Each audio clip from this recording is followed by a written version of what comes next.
तुअल, दीदम यहाँ पे तुम्हारा क्या काम है? अकाउंट से फोन आया था, कुछ सिग्नेचर्स करना बाकी थे। तुअल मुझे बहुत अजीब लग रहा है। नॉर्मली तो ऐसा होता है दीदम। मजाक मत करो प्लीज। मैंने अभी मुराद को जाते हुए देखा और उसने मुझे इग्नोर कर दिया, और अब तो मुराद कहीं हॉलीडेज पे बाहर जा रहा है। तुम्हें कैसे पता ये? हाँ, दुरुक को बात करते हुए सुना था मैंने, जिस दिन वो घर आया था तुम्हारे।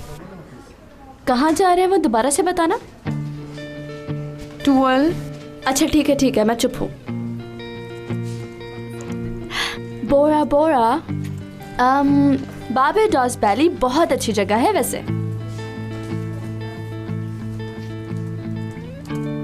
मेरी जाने की खुशियां मनाई जा रही हैं यहाँ। है तुम्हें